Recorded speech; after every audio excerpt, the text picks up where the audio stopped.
Jadi Pak Dr. Silahir, silakan tadi bagiannya apa dilaksanakan dengan baik. Monggo saya serahkan ke Pak Dr. Silahir lagi. Nanti dari Dr. Silahir serahkan ke Ibu moderator. Terima kasih. Assalamualaikum warahmatullahi wabarakatuh. Waalaikumsalam. Terima kasih, Prof. Monggo Pak Sri. Terima kasih.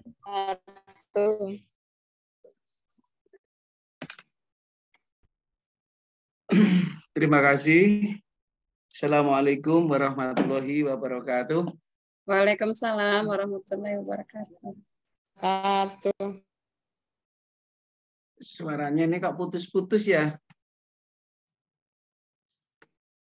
Bagus, Pak Dr. Sri. Ininya bagus ya. Baik. Bagus. Yang berarti yang putus-putus di saya ini bukan karena kuota internetnya, Prof, ini memang karena jaringannya ini. Terima kasih kepada yang pertama kepada Prof Imam yang telah tadi mengawali acara. Mohon maaf tadi agak terlambat karena saya tinggal ke musyola dulu. Jadi langsung bisa bergabung, berbahagia sekali malam ini. Saya bisa bergabung dengan Prof Imam, dengan orang-orang hebat yang selalu untuk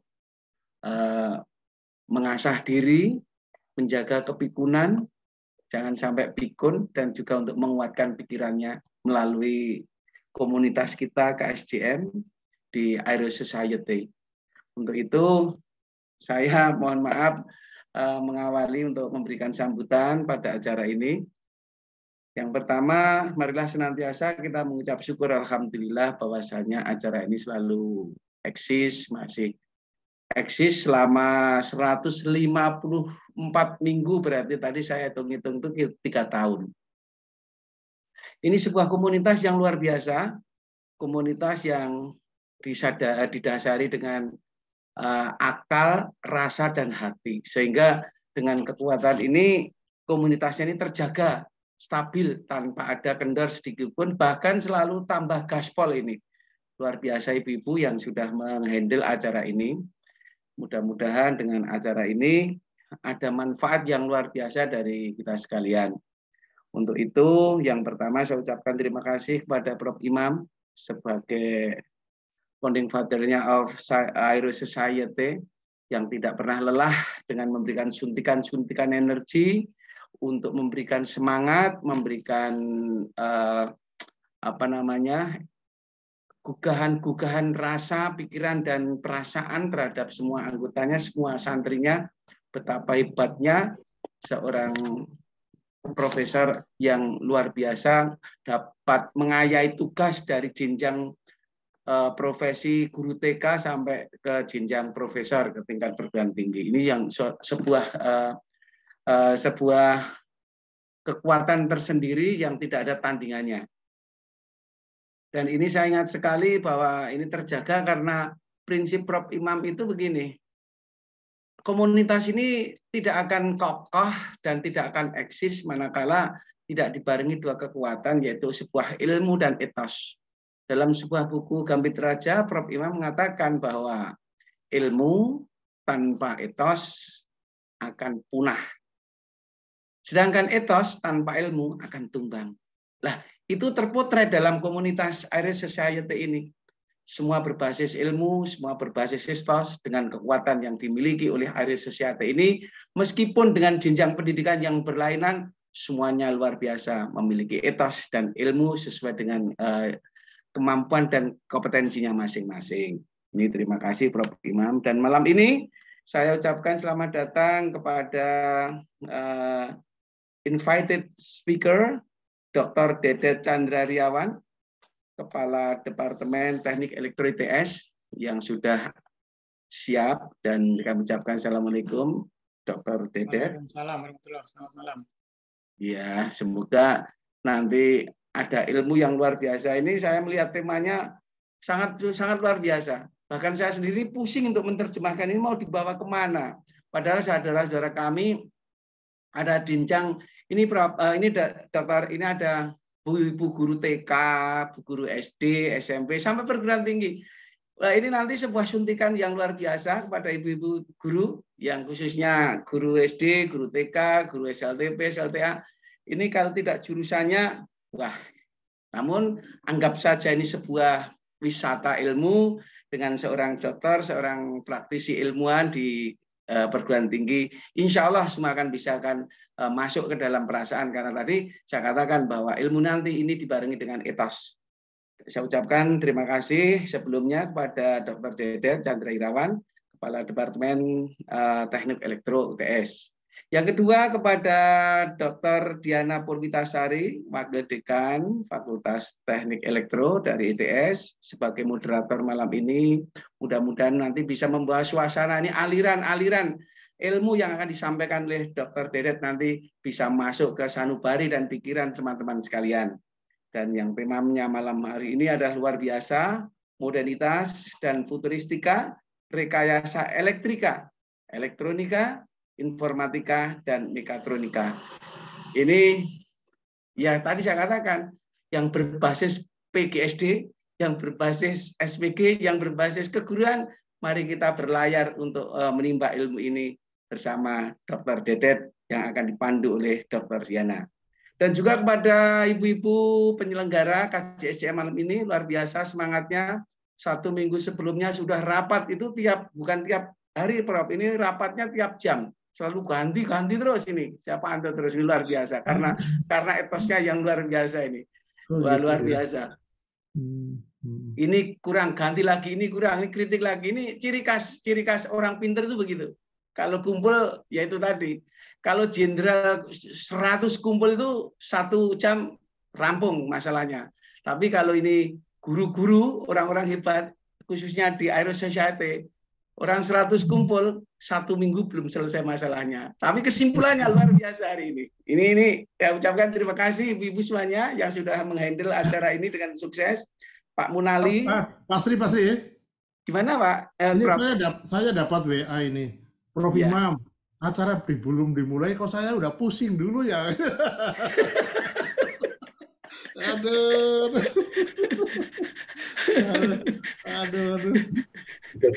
Ini tadi saya matur bahwa yang namanya ini berlayar kemana ini Prof-nya ini dari guru-guru TK, guru-guru SD. Tapi saya yakin kok Prof, suntikan yang sudah 3 tahun, yang sudah membentuk sebuah budaya berilmu, insya Allah meskipun istilah dalam temanya ini susah, insya Allah nanti Dr. Dedet akan membawanya itu dengan ringan-ringan kok, sesuai dengan arahan Prof tadi. Pokoknya 1 buku ini nggak apa-apa, jangan dibaca semua. Kulitnya saja, sampulnya saja udah lumayan. Jadi malam ini kalau paham judulnya saja udah lumayan Prof nanti ini.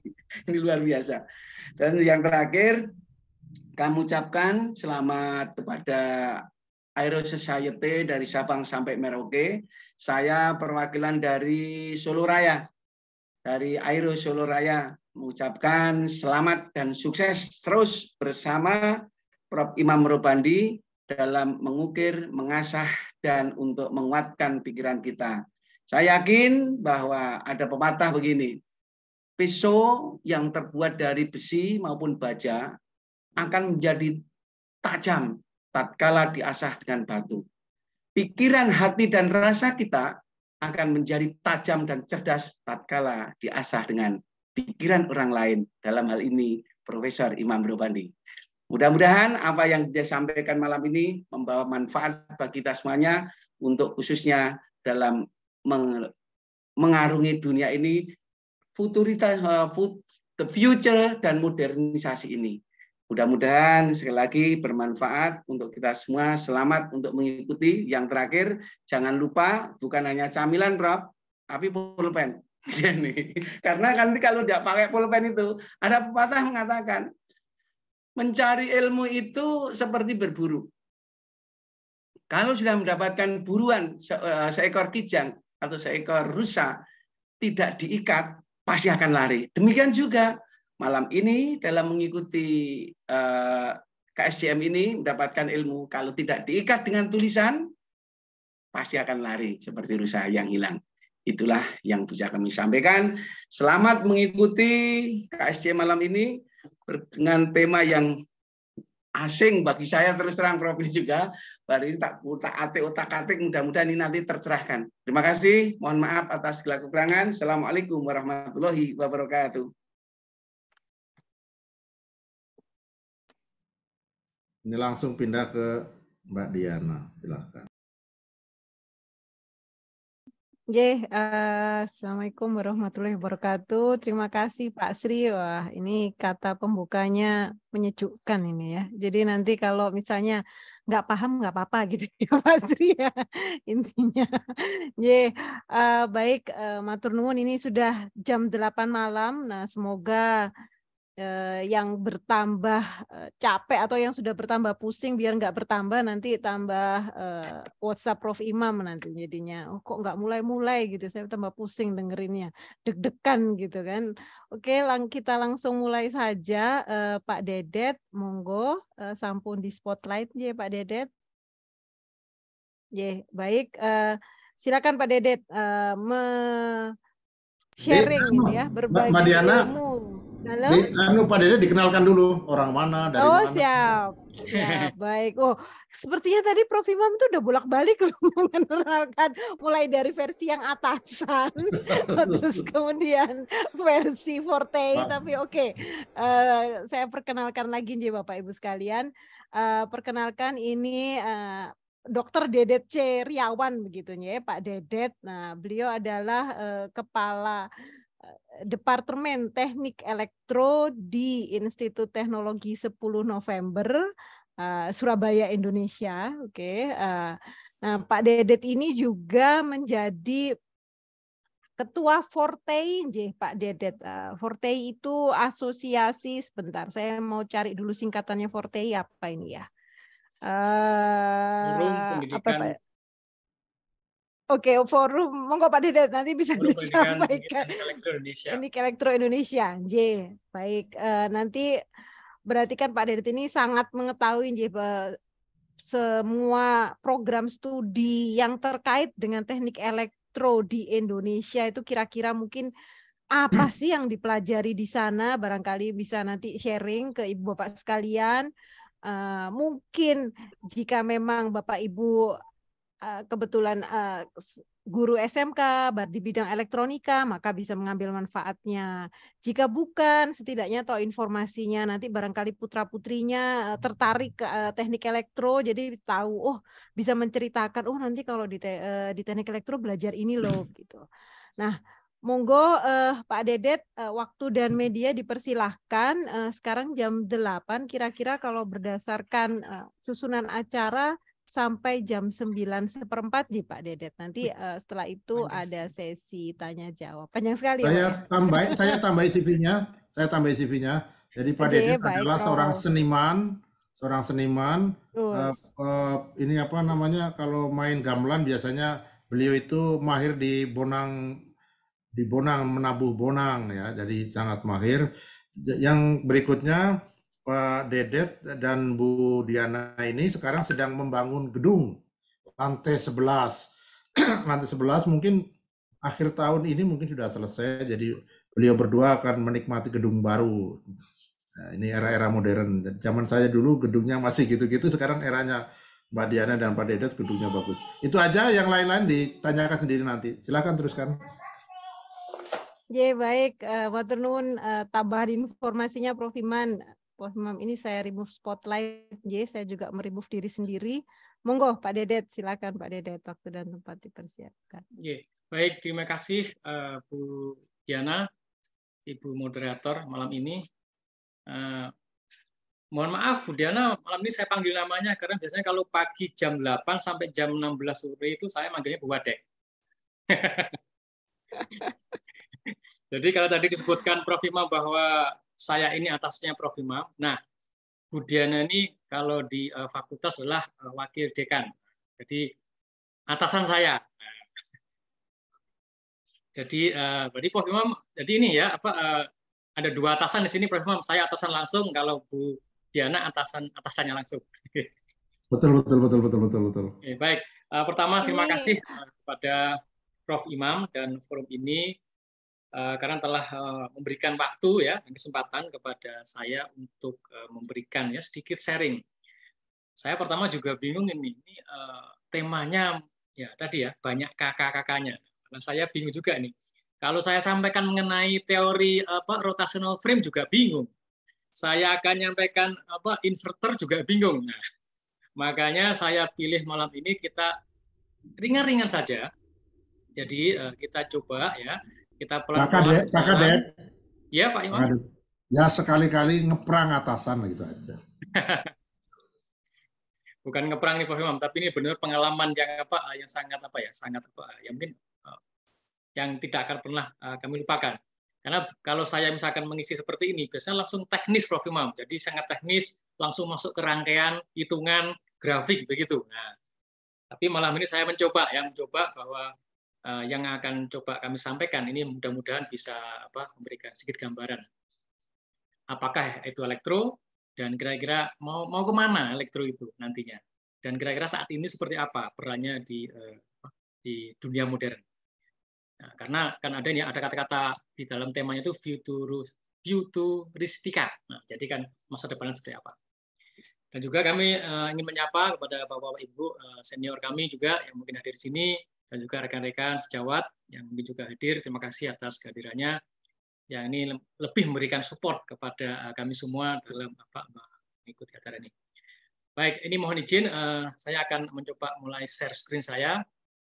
Seperti yang saya sampaikan, tidak terlalu panjang, Bu Moderator, karena ya kalau nanti terlalu panjang, nanti malah saya juga bingung sendiri. Karena slide-nya nggak cukup. Slide-nya sedikit. Baik, mohon izin share screen.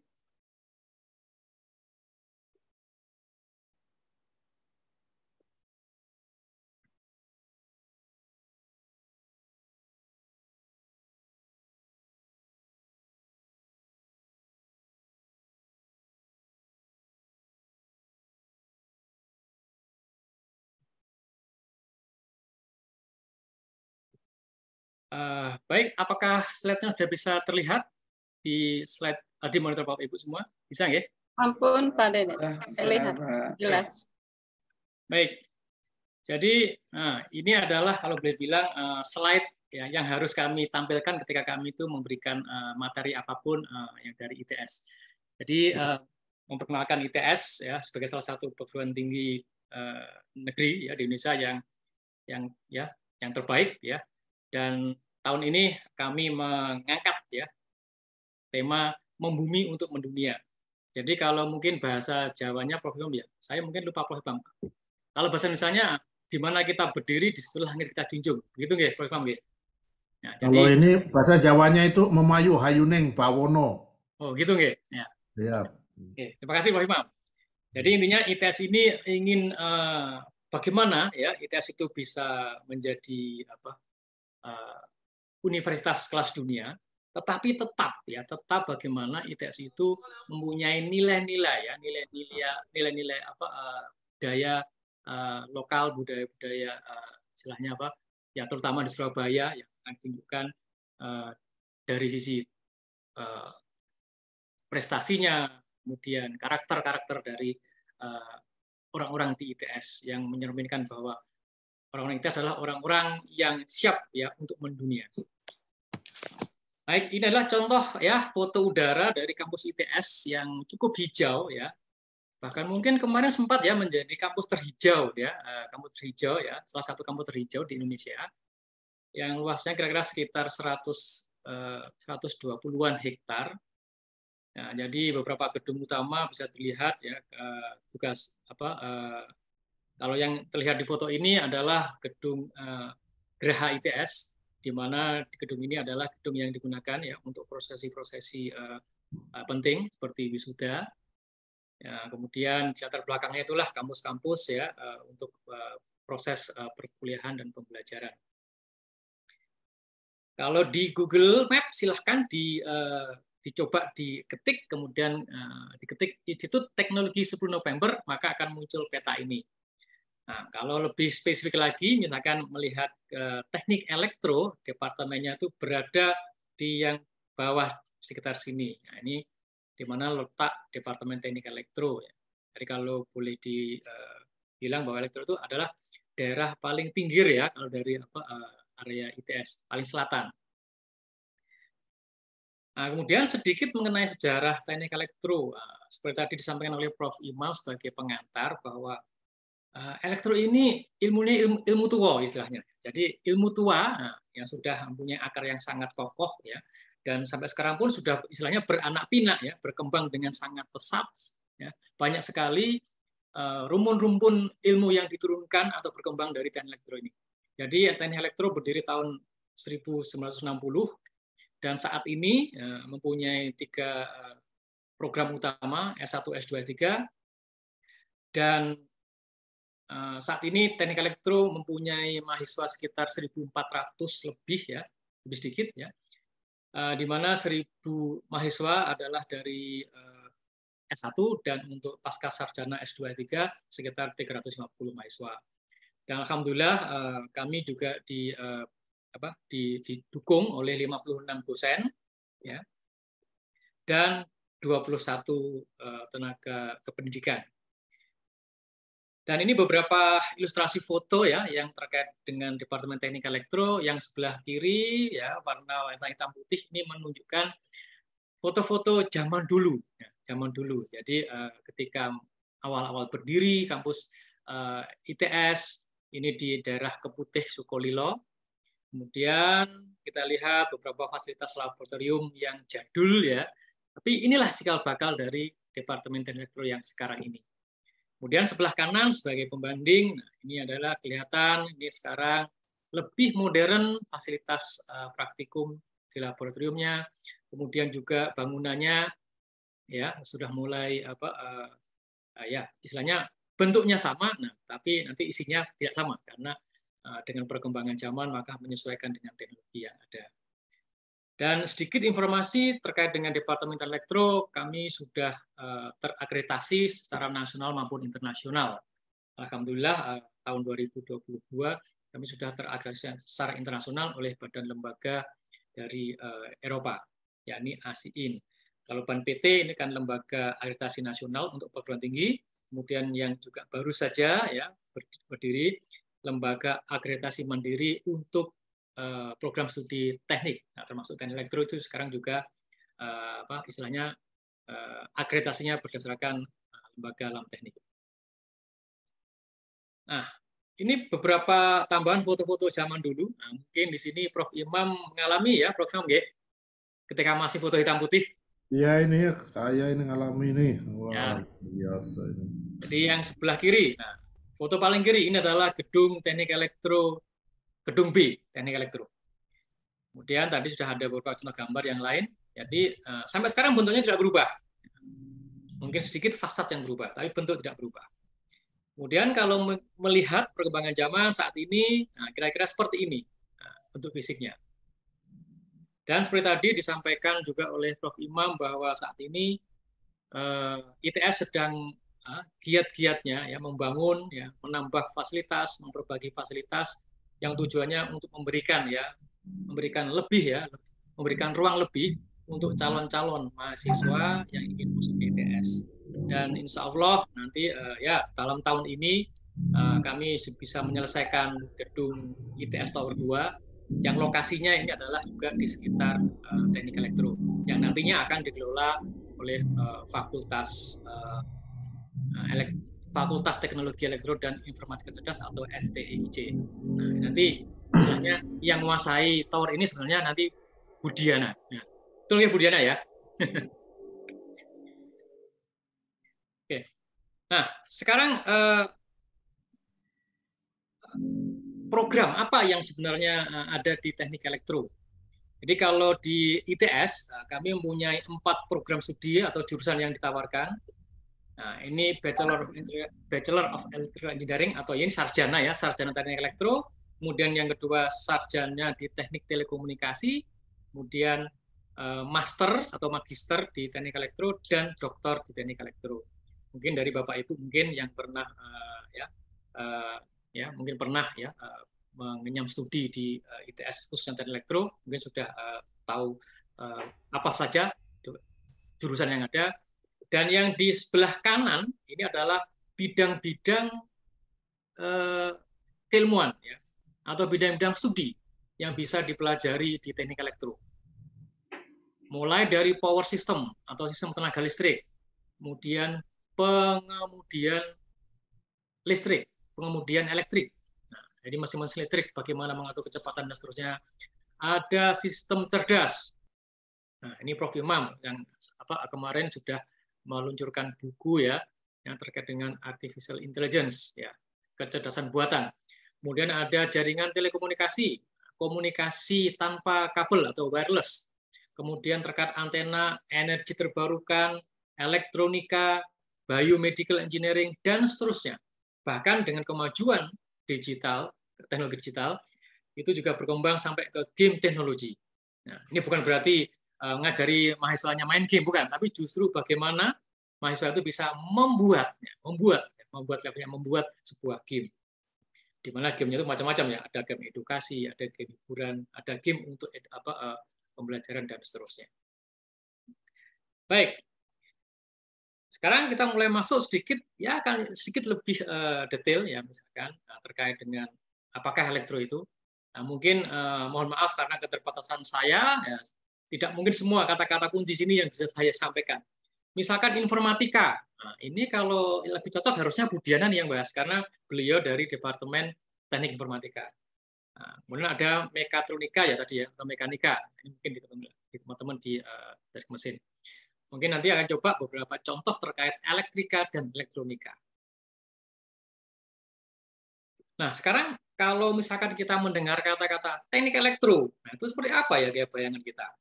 Oke, mungkin bagi Bapak Ibu semua yang sudah pernah mengenyam pendidikan, pernah belajar terkait dengan elektro, ya saya kira sudah punya bayangan. Bahkan mungkin sekarang ya siswa-siswa SMA, SMK juga sudah banyak ya mengenal, apalagi sekarang sumber belajar sudah sangat banyak. Tinggal ketik di internet sudah keluar semua. Nah, mungkin ya, misalkan apa sih yang ada di benak kita ketika mendengar teknik elektro? Oh, ada meter listrik. Nah, yang menunjukkan voltmeter, alat untuk mengukur tegangan listrik. Kemudian misalkan, nah ini alat untuk mengukur arus listrik. Arus listrik itu apa bedanya dengan tegangan? Nah, itu yang sebenarnya dipelajari nanti di teknik elektro.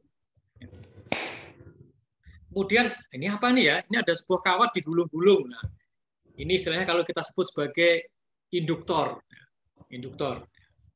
Kemudian ini salah satu komponen ya, komponen yang digunakan ya di bidang teknik elektro. Kemudian ada kapasitor. Nah, ini apalagi nih kapasitor ini? Ini juga sama, ini komponen pasif yang banyak digunakan di rangkaian-rangkaian elektronika. Nah, kemudian semakin kompleks kita mengenal namanya transistor di sini contohnya. Kemudian transistor itu kalau kita rangkai dipaket dalam satu paket yang sangat kompak di mana isinya bisa ribuan bahkan jutaan transistor, maka menjadi yang namanya integrated circuit, IC ya, kalau kita sering singkat ya. Kemudian ada lampu, ini contoh lampu LED. Ini semua adalah komponen-komponen yang berbasis elektronika yang nanti adalah menjadi inti dari ilmu dasar ya, ilmu-ilmu dasar yang terkait dengan teknik elektro. Kemudian ada ya, ini komponen yang sangat sering kita temui ya, yakni resistor. Nah, itu yang dipelajari nanti ya di mana di dasar-dasar di teknik elektro. Kemudian, nah ini yang menarik ini, petir loh. Petir itu apakah juga dipelajari di teknik elektro? Oh iya. Jadi petir ini bukan hanya dulu dikenalkan oleh Ki Ageng Selo, ya, tapi juga dipelajari ya, karakteristik, ya, fenomena bagaimana terjadi petir itu akan dipelajari di teknik elektro juga. Nah, kemudian ketika semua itu dirangkai menjadi sebuah rangkaian elektronika seperti ini, maka akan membentuk sebuah fungsi tertentu. Misalkan handphone yang sekarang kita gunakan, laptop yang sekarang kita gunakan untuk Zoom seperti ini, itu semua berbasis komponen-komponen yang ada di elektronika, dirangkai menjadi sebuah sirkuit atau rangkaian, dan kemudian membentuk sebuah sistem. Nah, kita bisa kita nikmati sebagai salah satu produk modern yang dihasilkan dari ilmu teknik elektro. Nah, sekarang kalau kita melihat ini, kita bayangkan. Nah, mungkin Prof. Imam masih ingat Prof. Imam ya? Ini mata kuliahnya yang pernah diajar Prof. Imam mungkin ya?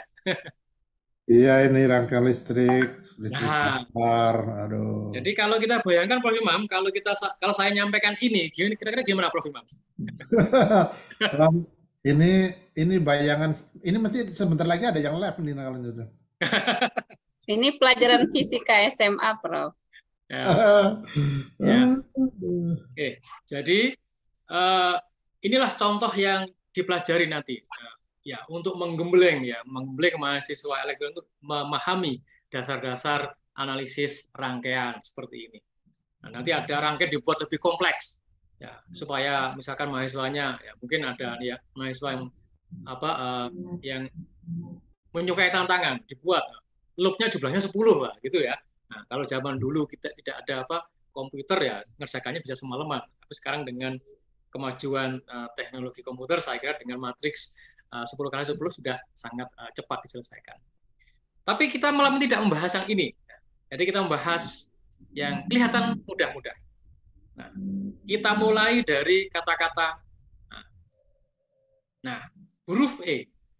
Kemudian ada angka 1,602 dikalikan dengan 10 pangkat minus 19 satuannya coulombs. Nah, inilah yang sebenarnya menjadi istilahnya apa ya? Elemen terkecil yang membentuk teknik elektro, yakni elektron. Jadi seperti kita ketahui bersama kalau sebuah atom itu ada inti, kemudian ada elektron di sekelilingnya. Dan elektron inilah yang nanti yang bisa berpindah-pindah sehingga dia bergerak, dan gerakan inilah yang sering disebut sebagai dengan aliran listrik. Dasarnya ya ini, sebuah partikel kecil yang namanya elektron. Nah, kalau kita menilik ya, bagaimana sih kemajuan atau ya katalah sejarah ya. Kalau mungkin terkait dengan muatan listrik, kemudian fenomena listrik statis, wah itu sudah ditemukan mungkin sejak zaman sebelum revolusi industri. Ya. Baterai itu pun juga sudah ditemukan sejak lama karena basisnya adalah kimia. Tapi yang sering menjadi milestone dari electrical engineering itu adalah tahun 1831, di mana Michael Faraday ya itu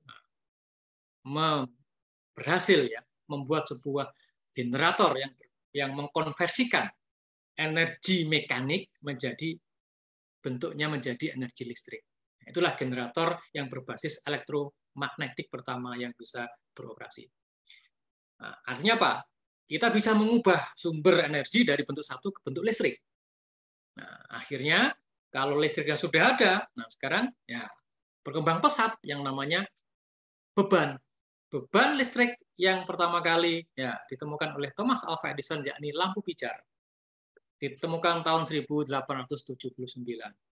Dan sekarang saya kira saya juga penasaran nih, apakah saat ini masih diproduksi ya lampu pijar ya? Karena semua sudah berganti dengan lampu ini ya, lampu yang berbasis fluorescence, dan juga lampu-lampu LED sekarang semakin semarak. Nah, itu adalah nanti bagian kemajuan dari semikonduktor.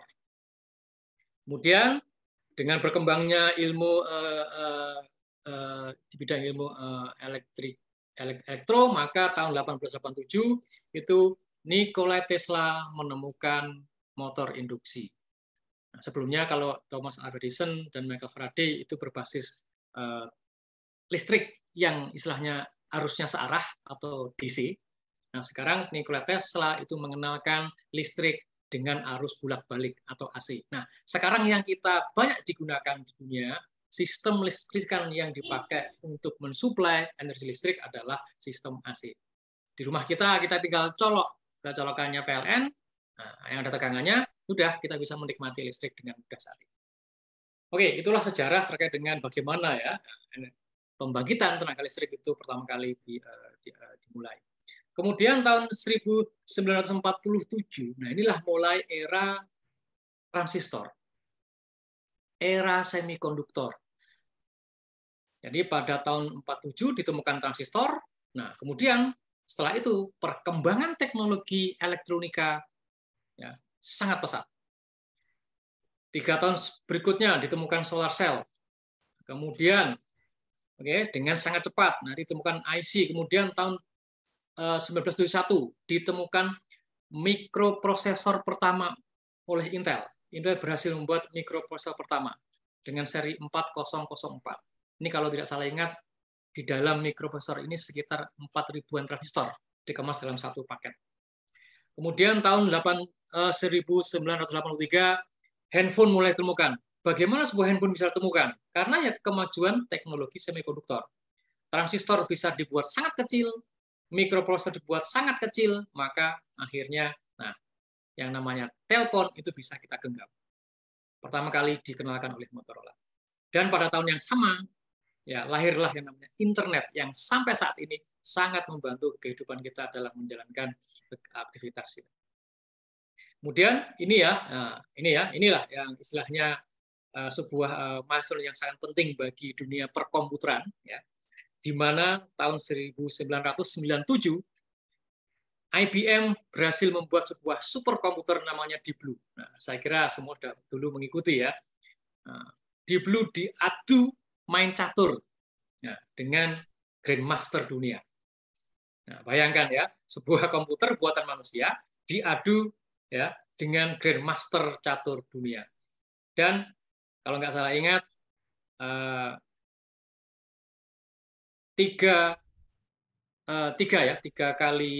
lima kali trial,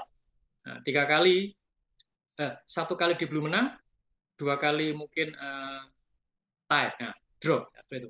Jadi kita bayangkan. Kemudian sejak saat itu yang namanya programming itu menjadi sangat pesat. Ya. Jadi bahkan saat itu mungkin IBM malah berpikir, IBM saat itu sebagai produsen hardware komputer paling besar dunia. Nah, kemudian saat itu kemudian dibalap, disalib oleh Microsoft, di mana Microsoft jualan istilahnya software. Nah, ternyata ya kita lihat saat ini kan, nah, software sangat berkembang dan aplikasinya sangat luas. Mulai dari yang sangat sederhana sampai yang sangat kompleks. Dan kemudian, ini kebetulan saya sedikit senang mengikuti berita-berita terkait astronomi. Tahun 2019, nah, dihasilkan gambar pertama dari yang namanya black hole, lubang hitam di luar angkasa. Nah, ini sangat menarik. Kalau kita lihat teknologinya, waduh, kita akan sangat-sangat terkesan. Di situ banyak sekali teknologi yang terlibat, mulai elektro, ya kan. Mulai dari komputasi, ini sangat-sangat berperan. Kemudian bagaimana telekomunikasi menangkap gelombang yang dihasilkan oleh benda langit, sangat-sangat melibatkan banyak bidang ilmuwan. Dan ketika itu semua dikumpulkan, ya sekitar 300 tim itu bekerja, maka tahun 2019 berhasil menghasilkan gambar atau image black hole pertama kali. Kemudian tahun 2021, 2 tahun kemudian, diluncurkan James Webb Telescope oleh NASA, di mana sebuah teleskop yang saat ini paling powerful, ya, yang diharapkannya bisa istilahnya lebih banyak ya digunakan untuk penelitian di bidang astronomi.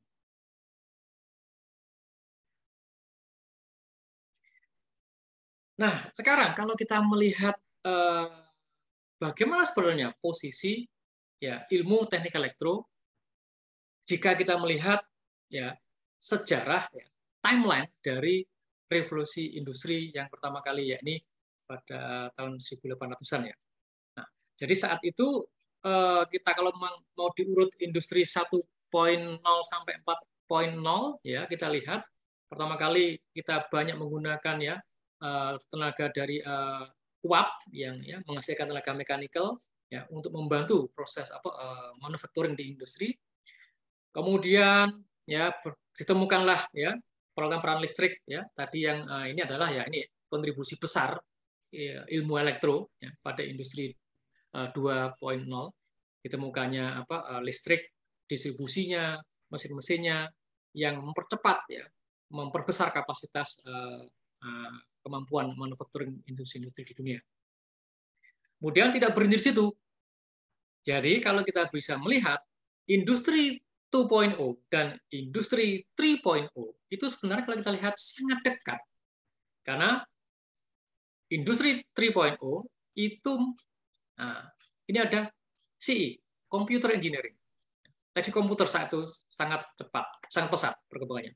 Kemudian disambung lagi dengan ICT, ya, Information and Communication Technology.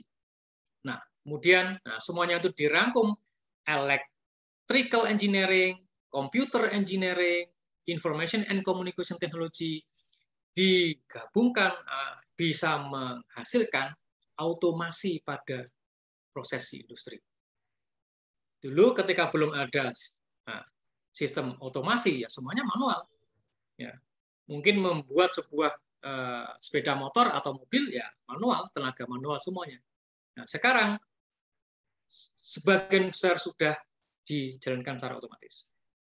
Kemudian mendekati tahun 2000-an mulai muncul industri 4.0 di mana ini adalah cyber physics.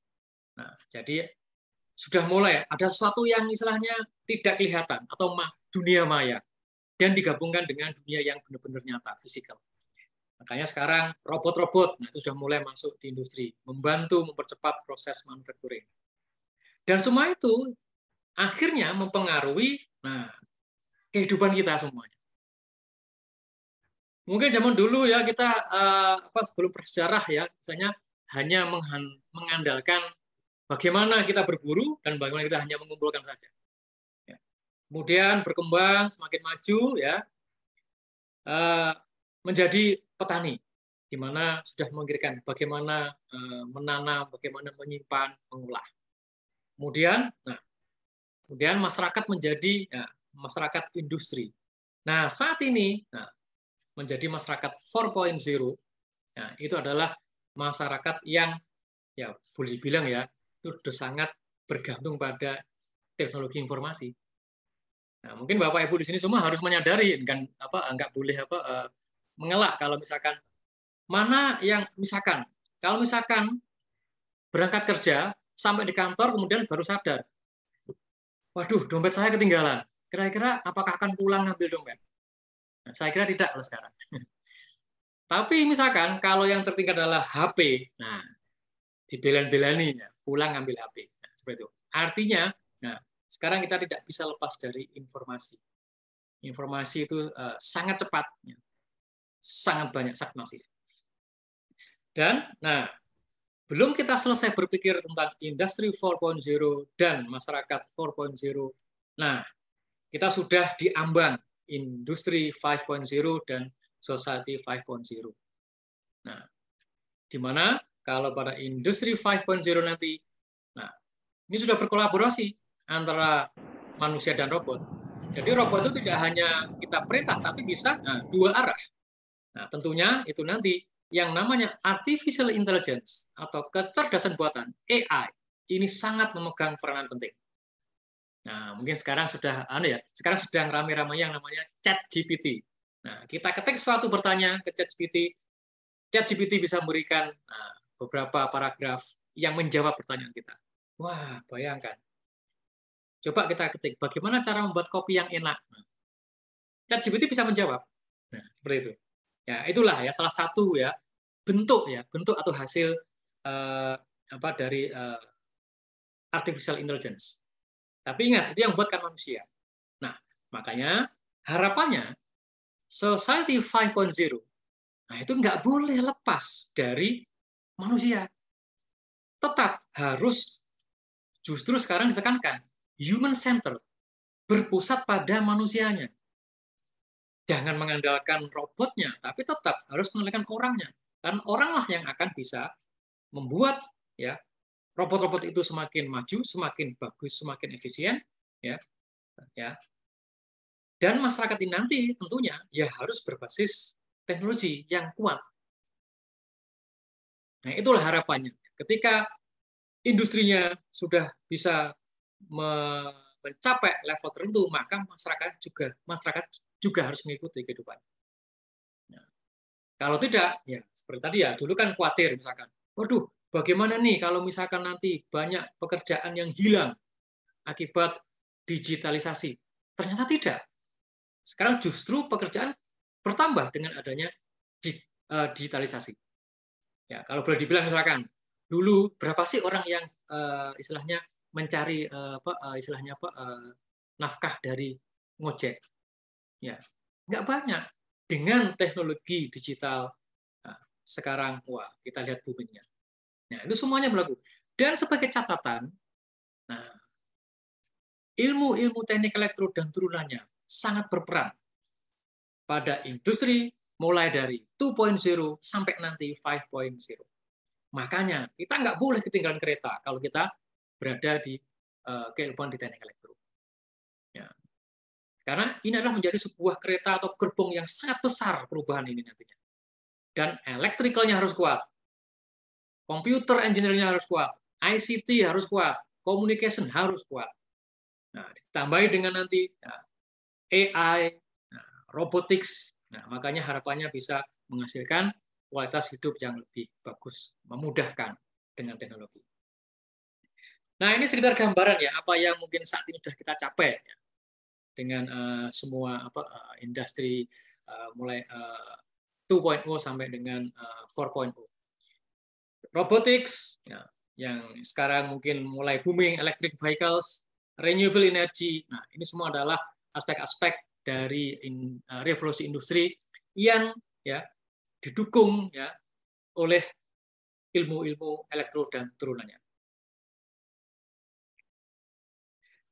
Jadi kalau boleh dibilang ya oke, inilah waktunya ya, teknik elektro, electrical engineering, ya, ini harus mengambil peran yang lebih besar lagi. Karena ya caranya memang ke situ arahnya. Kalau kita lihat gambar background ini, kita lihat ya, rumah ya, nanti kalau ada mobil listrik, dia harus mengisi baterai di rumah. Kemudian bagaimana menghasilkan energi dan seterusnya. Bagaimana memanage energi, itu semua adalah ranah dari ilmu elektro dan turunannya. Misalkan yang mungkin pernah atau sering kita dengar terkait dengan istilah smart grid. Grid itu gampangannya ya ini ya, jaringannya listrik besar seperti PLN. PLN itu punya grid yang sangat besar. Yang terkenal saat ini misalkan jaringan kelistrikan sistem Jawa Bali. Nah, itu menggabungkan banyak sekali pembangkit tenaga listrik. Ya, di mana itu harus dikelola. Nah, nanti misalkan ya ada energi terbarukan yang masuk ke grid itu. Bagaimana cara mengolahnya? Kemudian kalau renewable energinya berlebih, nanti harus ada energy storage. Ada yang menyimpan, ada yang menghasilkan, ada yang menyimpan. Ya. Kemudian yang trending adalah sekarang ya, transportasi berbasis mobil atau kendaraan listrik, termasuk semua ekosistemnya. Sistem pengisian baterai, ya, sistem monitoring, nah itu semua menjadi ranah dari ilmu teknik elektro dan turunannya. Kemudian,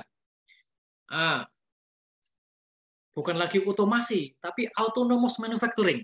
Nah, ini bisa kalau kita bisa nih ya, kalau kita pernah melihat film Hollywood itu, mungkin pernah melihat film Terminator, robot membuat robot. Nah, berarti kan udah autonomous levelnya. Kalau saat ini kan masih otomasi. Nah, nantinya kedepannya adalah autonomous. Jadi ya udah mulai dari bahan baku sampai keluar produk itu sudah autonomous. Jadi tidak ada orang yang terlibat di dalam proses itu. Nah, tapi manusia tetap sebagai supervisornya, mensupervisi.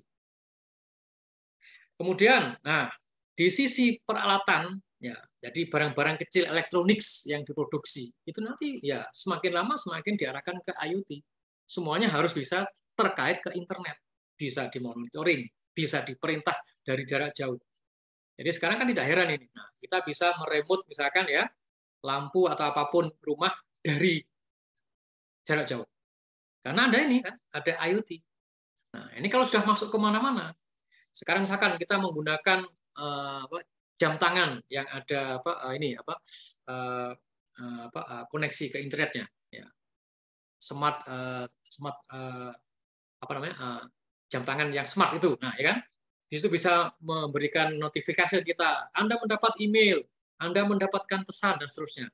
Nah, seperti itu. Jadi ya artinya kita tidak bisa meninggalkan hal-hal yang sifatnya basic, tidak bisa. Komponen-komponen itu adalah sifatnya basic, komponen. Disusun menjadi sirkuit, disusun menjadi sistem yang besar lagi. Nah, jadi itulah yang nanti akan terlibat ya dalam industri 5.0.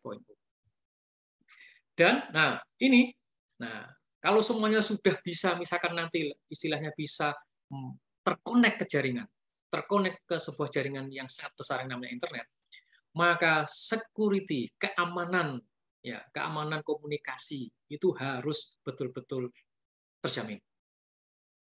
Nah, ini artinya kan sudah kelihatan kan, kalau kita ngomong teknik elektro, tidak hanya arus lemah, arus kuat, tapi telekomunikasi harus masuk. Kemudian, cyber security, ini mungkin teman-teman yang ada di informatics, itu pasti masuk. Bagaimana mempermudah aplikasi dengan IoT, interface-nya bagaimana, teman-teman SI dan seterusnya, itu pasti berperan sangat besar di sini. Ya, jadi intinya, ini, tidak bisa seorang teknik elektro itu bekerja sendiri, menghasilkan sesuatu sendiri, harus berkolaborasi. Jadi tentunya ke depannya istilahnya kalau sering kita dengarkan sekarang tidak lagi kita kompetisi tapi kolaborasi untuk membangun teknologi dan sesuatu yang lebih baik. Nah, ini contoh sebuah konsep istilahnya seperti smart grid tadi yang salah satu yang nanti menuju ke arah industri 5.0. Jadi di sini ada sebuah jaringan listrik. Ini ada PLN, ini ada jaringan listriknya. Kemudian di masing-masing jaringan ada penyimpan, ada baterai, ada pembangkit listrik tenaga biomasa, ada pembangkit listrik tenaga surya, ada mobil listrik, ada sistem charging, dan seterusnya. Nah, ini semua nanti akan dikontrol. Jadi sudah tidak lagi independen. Jadi setiap komponen yang ada di sistem itu harus berkomunikasi, omong-omongan. Supaya apa? Ya tadi, supaya semuanya menjadi lebih efisien. Misalkan suatu saat pembangkit listrik tenaga suryanya menghasilkan energi berlebih. Nah, penyimpan harus tahu dia harus menyimpan berapa. Nah, misalkan di sini, mobil listrik di sini, ketika dia masuk ke dalam jaringan listrik yang ada, maka dia tidak harus diisi baterainya, nggak harus. Tapi tergantung, ya. Karena apa? Ini sudah nanti didesain untuk intelijen, ya, untuk pintar, untuk smart. Kalau baterai saya masih banyak isinya, kalau saya colokkan ke listrik, ke sumber listrik, artinya nggak perlu dicas itu. Bahkan kalau perlu, baterai yang ada, energi yang tersimpan di baterainya mobil listrik, itu bisa dikirim ke jaringan untuk membantu yang membutuhkan. Nah, itulah masa depan sistem kelistrikan.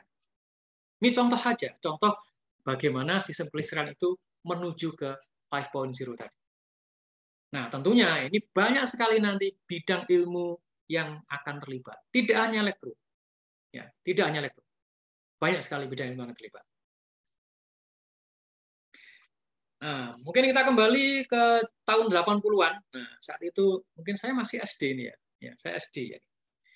Ada namanya film yang namanya Knight Rider. Nah, jadi sebuah film yang menceritakan ya sebuah mobil pintar, mobil cerdas.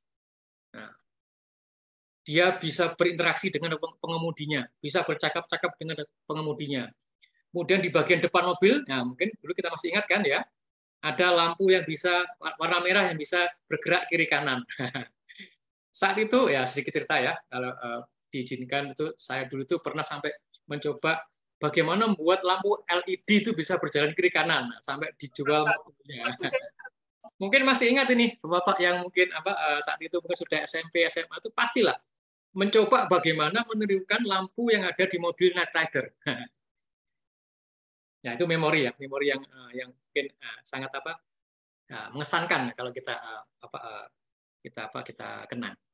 Nah, 30 tahun kemudian 2014. Nah, sebuah perusahaan mobil listrik. Ini mobil beneran ini bukan di film kan, mobil beneran. Itu sudah bisa menghasilkan mobil listrik yang bisa nyetir sendiri. Nah, autonomous electric vehicles. Nah, jadi ya kita tinggal Zil, tolong antar saya ke kantor. Ya, sudah. Ya.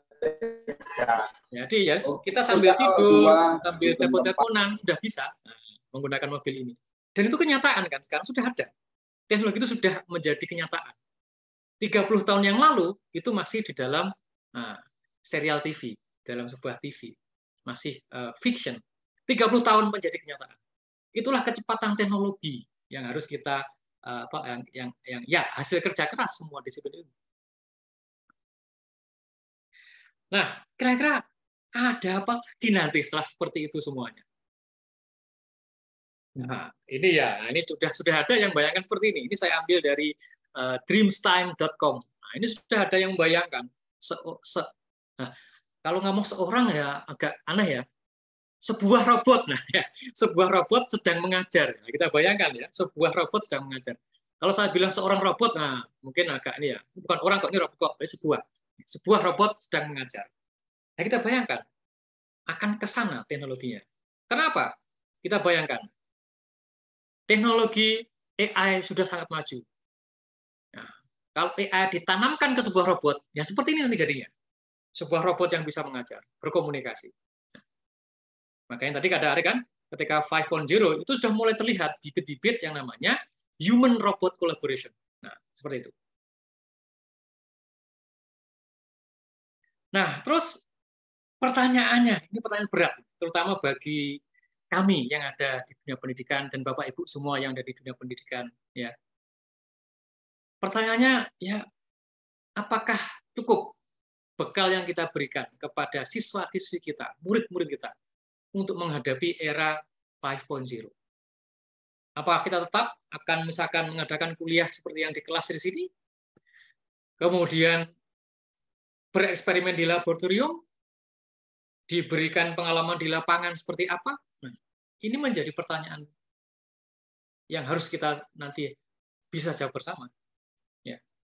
Terutama yang menyiapkan generasi-generasi mendatang ya di dunia pendidikan.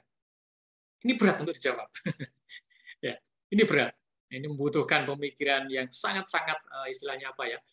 Ya fokus ya. Bagaimana? Ya. Bagaimana kita menyiapkan anak didik kita untuk siap untuk misalkan masuk ke dunia 5.0. Ya, sedikit ini mengenalkan alumni-alumni dari teknik elektro ya yang boleh kami sampaikan bahwa mereka adalah contoh-contoh yang harus kami jadi panutan ya. Di mana slide ini selalu saya tayangkan kepada ini ya, ketika orientasi mahasiswa baru di ITS ya, khususnya di elektro. Inilah kakak-kakak kelas kalian yang sudah menjadi seorang yang mempunyai kontribusi besar bagi bangsa.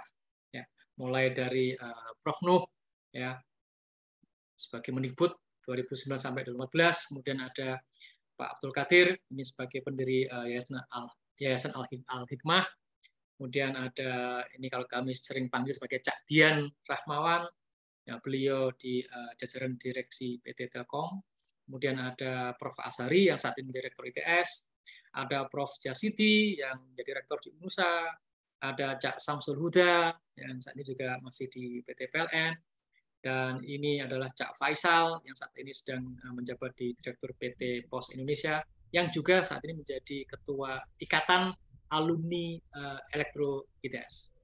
Dan ini sengaja saya sediakan satu kotak kosong ini. Nah, itu Cak Lontong itu. Ya, siapa Prof. Imam? Cak Lontong. Cak Lontong. Ya. Nah, ini ada satu slide lagi Prof. Imam yang gitu. terkait dengan Cak Lontong. Oh gitu. Oh, iya. Nah, jadi setelah saya menyampaikan slide ini, biasanya langsung saya sambung dengan slide berikutnya nih, Prof. Imam. Nah, pesan dari alumni. Nah, jadi Cak Lontong ini adalah salah satu alumni Teknik Elektro ITS. Ini angkatan 89 ya, kalau nggak salah. Ya, E29. Ya, E29. Nah, jadi ya ini mohon maaf ya, ini saya buat joke ya, saya buat guyonan begini. Jadi pesan Cak Lontong adalah adik-adik kalian harus belajar dengan sungguh-sungguh di Elektro ITS supaya Anda nanti bisa seperti bapak-bapak yang terpampang di slide sebelumnya. Jadi tidak menyarankan supaya dia menjadi seperti Cak Lontong, karena nanti kalau banyak yang seperti Cak Lontong, tak lama kalah saingan nanti. Begitu intinya. Oke, itu jokes saja sebagai penyegar. Baik, berikutnya. Nah, ini sedikit kalau diizinkan saya sedikit sharing. Ya. Sharing terkait dengan ya, masa kecil saya ketika saya itu sekolah belajar di sekolah dasar. Jadi saat itu saya punya beberapa teman ya, yang senengannya ngutik. Nah, apa ya bahasa Indonesianya kalau ngutik itu apa, Prof. Imam? Apa ya? Ngutik. Apa ya? Ya pokoknya ono barang sering diutik itulah. Nah, Ya. saat itu di sekolah kami itu mendapat seperti dulu bantuan alat peraga. Nah, alat peraga belajar. Nah, itu senang sekali saat itu. Jadi antusias. Beberapa teman saya itu sangat antusias dan saya antusias sekali. Ini apa namanya? Untuk apa ya? Untuk apa ya? Nah, ya saat itu ya nggak sadar ya, anak kecil ya sudah pokoknya senang aja dapat sesuatu seperti mainan baru. Tapi setelah saya rasakan ya saat ini ya sudah pernah mengenyam pendidikan tinggi, kemudian istilahnya di bidang pendidikan. Kira-kira ini kalau saya saya simpulkan. Jadi kita harus bisa membangkitkan rasa penasaran dan ketertarikan, tentunya pada hal yang positif.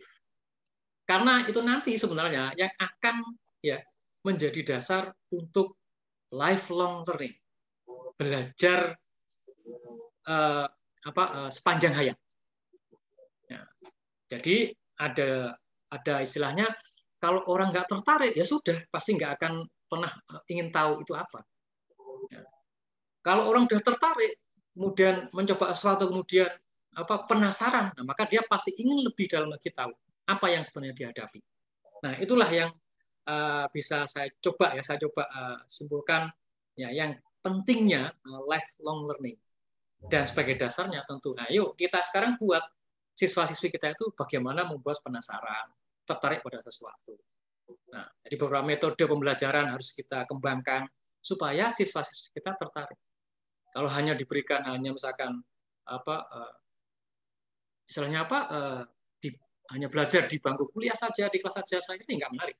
Seperti gambar yang ada di latar belakang ini kan menunjukkan ya siswa-siswa itu akan sangat semangat untuk mencoba sesuatu, ya, melatih kemampuan motorik mereka, dan tentunya sambil melakukan hal seperti ini mereka juga belajar sesuatu tentang ilmu di balik itu apa. Mungkin itu saja yang bisa kami sampaikan Bapak Ibu dan Prof. Imam terkait dengan apa yang tadi ya. Jadi tidak fokus, tidak murni hanya mengenai tadi elektro, kemudian elektronika, informatika dan mekatronika, tapi ya sangat umum ya. Sedikit terkait elektro, sejarahnya, kemudian juga terkait dengan ilmu di dalamnya apa saja, kemudian bagaimana elektro telah berkontribusi pada perkembangan teknologi mulai industri 2.0 sampai dengan 4.0. Dan ini adalah ini saya sering dinasihati oleh Prof. Imam ini. Ya. Jangan lupa dari mana asalmu. Betul Prof. Imam ya? Dan disinilah Bapak Ibu asal saya. Nah, ini foto sekolah dasar tempat di mana saya dulu belajar. Bentuknya, formasinya masih sama seperti ini, Prof. Ketika saya pulang, saya tengok. Ya, saya masih ingat. Nah, itu ada ini. Nah, ini ada tiang bendera. Nah, saya pernah di situ dulu. Nah, menjadi pengibar bendera juga pernah. Nah, main-main di lapangan ini juga pernah. Dan ada sebuah pohon yang sampai saat ini ternyata juga masih ada. Pohon beringin ini. Oke. Jadi itulah sekilas ya, sedikit terkait teknik elektro, dan sedikit terkait dengan teknologi industri dan seterusnya. Dan apabila ada yang mungkin kurang berkenan ya terkait dengan apa yang saya sampaikan, ya saya juga mohon maaf karena kecepatan saya, dan semoga apa yang saya sampaikan juga sedikit memberikan wawasan ya bahwa elektro itu ya tidak seperti yang dibayangkan susah. Jangan bayangkan susah dulu, bayangkan yang indah-indah saja, bayangkan yang enak-enak saja, yang mudah-mudah. Terima kasih atas perhatiannya. saya kembalikan ke Bu Diana sebagai moderator. Monggo Bu Diana.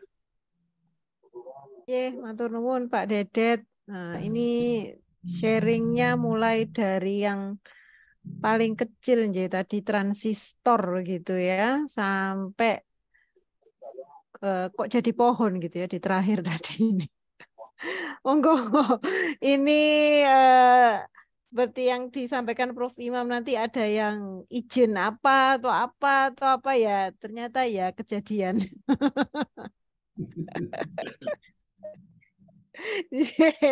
Monggo, mungkin ada Bapak Ibu ada yang mau bertanya. Sebenarnya ada beberapa 4 pertanyaan, atau itu nggak tahu di pertanyaan atau menulis biar nggak ngantuk nanti sambil mendengarkan sejarah ini tadi katanya Pak Sri gitu kan, sejarah elektrik ini tadi komentarnya Pak Sri ini. Ada yang itu mau yang videonya off itu mumet duluan itu sudah. Saya sebenarnya pengen matikan video juga, Bro. Apalagi kalau lihat yang slide ini, ya Bu Diana ya. Iya betul. Itu. Halo Pak Sri. Ini ada pertanyaan, monggo. Pak Sri kah? Pak Franky, Dr. Franky, ini dari Pak Franky. Dari Manado. Oke. Manado, ini alumni Nagoya itu. Ya, baik. Terima kasih atas kesempatannya. Maaf, saya bukan bidang elektronik, tapi ada kaitannya juga sih. Saya justru bidang bahasa, tapi bahasanya elektronik. Maksudnya khusus untuk saya jurusannya fonetik. Jadi khusus lagi ada kaitan dengan fonetik akustik.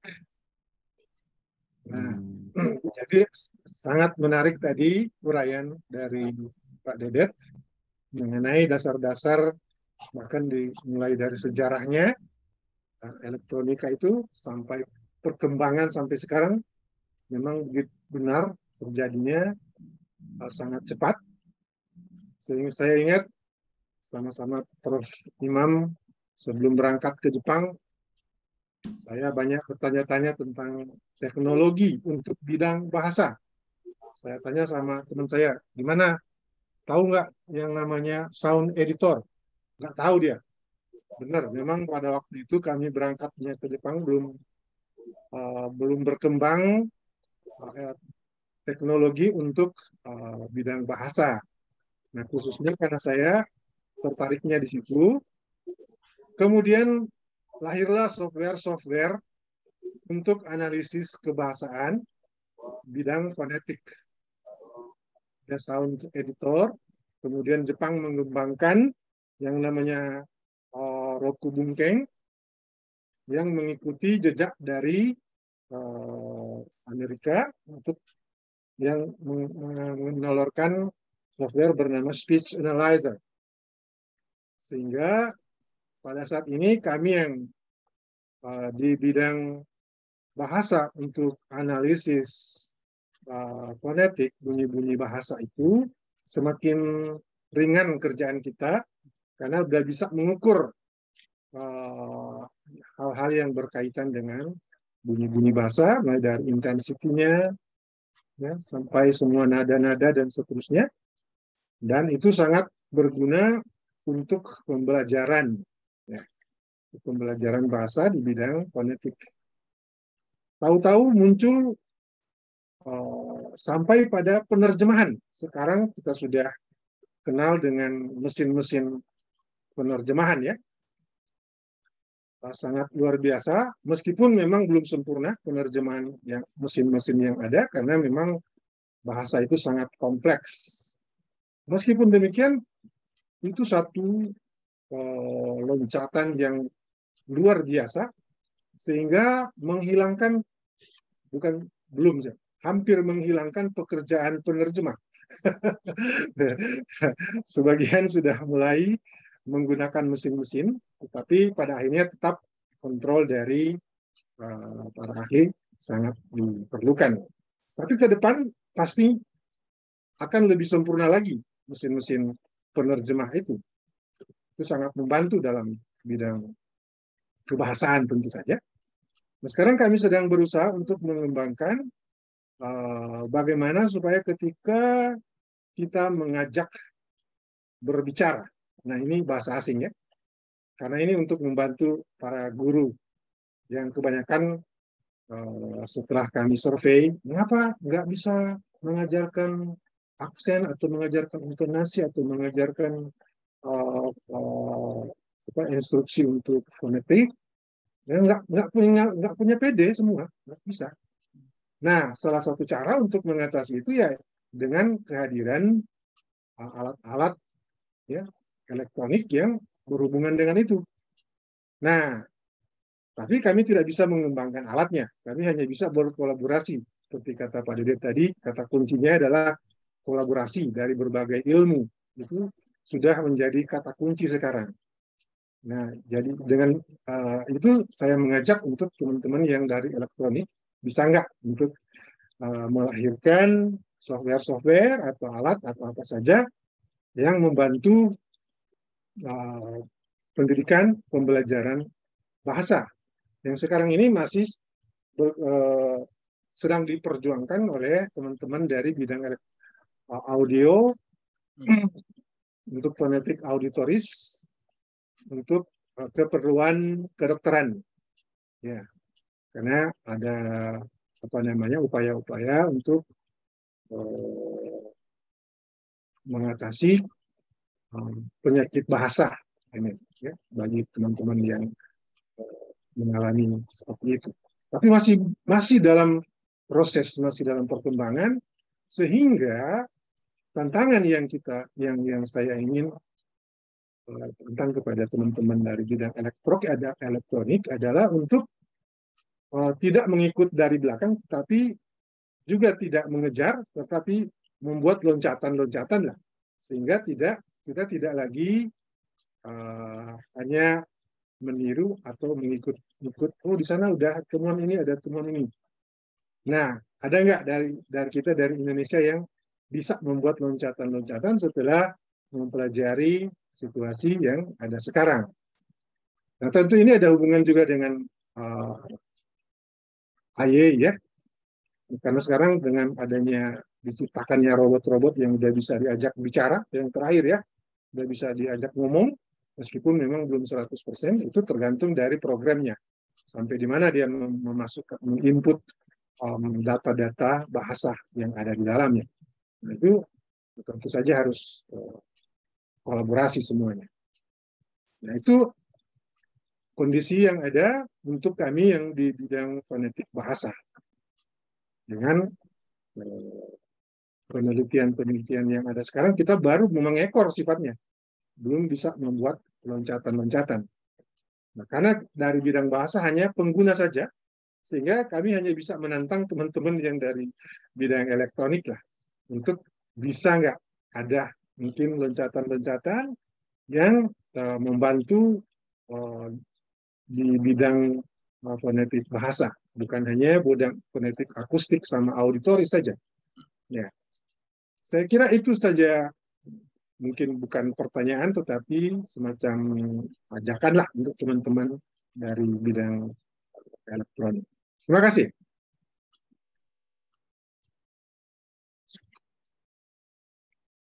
Matur nuwun Pak Najoan. Nah, ini tadi ini sepertinya bukan bertanya Pak ya, Pak Dede, tapi harapan begitu dari Pak Najoan dari bidang yang tidak terkait langsung Nah, ini Bu ada yang raise, memberikan komentar sedikit Bu Diana. Baik Pak Dedet, monggo. Sebentar sekedap ya Bu Eli. Pak Franky. Jadi sangat menarik ya kalau kita memang menggabungkan. Nah, ini seakan-akan dua ilmu yang sangat berbeda sekali ini ya, elektro dan ilmu bahasa. Jadi sangat menarik karena memang kalau boleh kami sampaikan kemajuan teknologi misalkan signal processing. Jadi apapun signalnya itu ya, bisa dalam bentuk signal suara, gambar, apapun itu sudah sangat-sangat matang. Nah, tentunya dengan peralatan yang seperti itu, nah, tapi betul Pak Franky, saya sangat setuju bahwa tinggal programnya seperti apa. Nah, disitulah nanti peran teman-teman yang menekuni di bidang misalkan ya AI, bagaimana seperti itu. Jadi sangat memungkinkan Pak Franky. Ya, sangat mungkin. Saya kira ini sebuah yang bisa mungkin ya ditindaklanjuti ya, misalkan apa sih sebenarnya yang diinginkan oleh rekan-rekan dari bidang keilmuan Pak Franky seperti apa, dan apa yang bisa kami coba bantu dari sisi ini ya, misalkan device-nya. Misalkan tadi yang disebutkan Pak Franky bahwa yang namanya apa tadi Pak visualizer. Nah, penerjemah sudah nggak punya ini, nggak punya lapangan kerja karena sudah ditranslate oleh Google. Nah, jadi seperti itu. Jadi tapi untuk ilmu yang sangat spesifik seperti itu, Pak Franky, saya kira itu akan sangat menarik dan tantangannya sangat tinggi. Dulu saya pernah mungkin kalau di sini ada Bu Diana dan juga mungkin ada ini. Maaf, tadi saya ingin menyapa Pak Ketut Edi, mungkin masih di forum. Selamat malam, Pak Ketut. Siap, Pak Dekan. Pak Dekan. Ini Bapak Dekan kami ini, Pak Franky. Oh, selamat malam ya. Malam, Bapak-bapak. Ini atasan saya semua ini. Ini kalau Pak Dekan ini, wah ini ilmunya yang di bidang itu malah ini ya Pak, istilahnya spesifik di bidang itu. Bagaimana Pak AI, karena beliaunya ada di background-nya di teknik komputer gitu. Jadi mungkin dulu kalau nggak salah penelitiannya di bidang image processing untuk kedokteran gitu, Pak Dekan. Nah, artinya barang yang lebih kompleks saja bisa dianalisis oleh Pak Dekan, apalagi nanti yang tidak lebih kompleks. Mestinya sangat bisa, saya yakin. Apalagi sekarang Pak Dekan sudah punya superkomputer nih di kampus. Nah, itu dia.